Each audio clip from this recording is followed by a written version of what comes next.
düşəcək Bakımızın küçələrində və qaçıb bitəcəksən, çağırırsam səni bəlkə. Odur ki susacağam, seyr edəcəm üzünü, ömrümə pay edəcəm bu ağırsız günümü. Özümü qopararaq min xəyalın əlindən, müsalla aldanaraq şad edəcəm özümü. Ürəyim çırpınacaq əgər qaçıb getməsən, qanadlarım çıxacaq, uçacağam biləsən. Nə olar ki biraz da qal, bu həsrət bitənə qədər olsun, yaxsın yağış qar, qal fəsillər keçənə qədər. Bəlkə biraz danışaq, biraz səndən, yenə səndən, gəl danış nə istəsən, mən isə sənsizliyimdən. Nə olar ki biraz da qal, bu həsrət bitənə qədər olsun, yaxsın yağış qar, qal fəsillər keçənə qədər. Bəlkə biraz danışaq, biraz səndən, yenə səndən, gəl danış nə istəsən, mən isə sənsizliyimdən.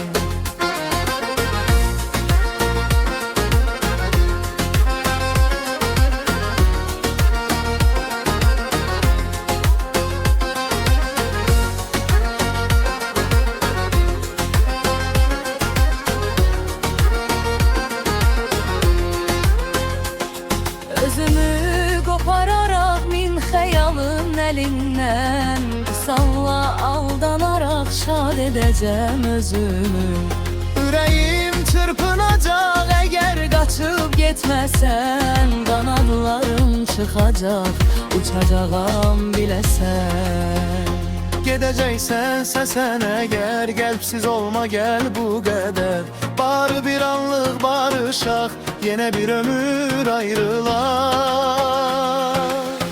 Nə olar ki biraz da qal, bu həsrət bitənə qədər olsun, yaxsın yağış qar, qal fəsillər keçənə qədər. Bəlkə biraz danışaq, biraz səndən, yenə səndən, gəl danış nə istəsən, mən isə sənsizliyimdən.